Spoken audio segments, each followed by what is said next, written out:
A while back, I was sitting in a church service. It was a church revival service, and it was great. The spirit was high. The word was coming forth with power.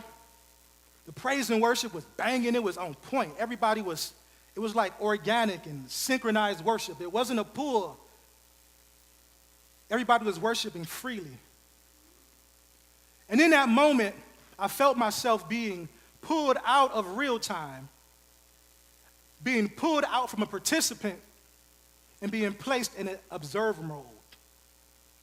So I saw everything that was going on. But for me, in that moment, it wasn't in real time. It was in slow motion. And I saw everybody on one accord.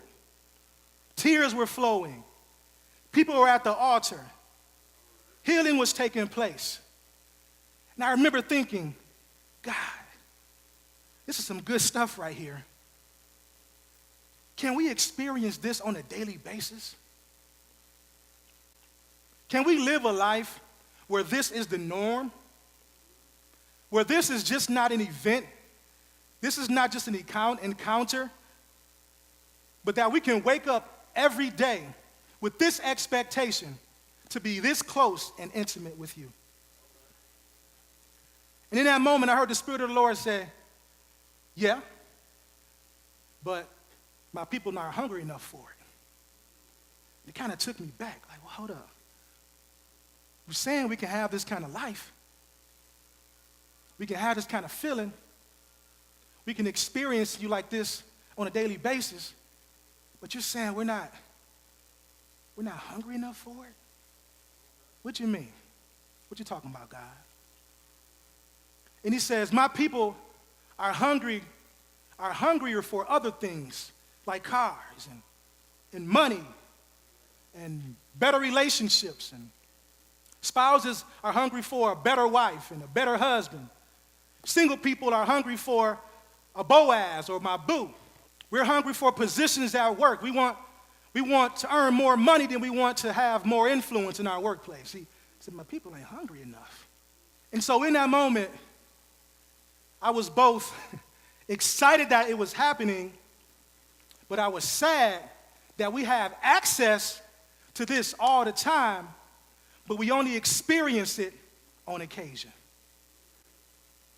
That we're looking for God to show up to our events, and we want encounters with him, but what he wants from us is a relationship. A relationship that says, before my feet hit the floor in the morning, before I grab my cell phone and look at how many text messages I have or how many emails I have or who's liked my picture on Facebook or Instagram, or if somebody called me in the night and I missed it, or for those of us who are business people that have PayPal accounts, if that P is on my phone, that means I got some more money in my PayPal account. Before I look at all that stuff, are you seeking me? We're hungry for a church experience.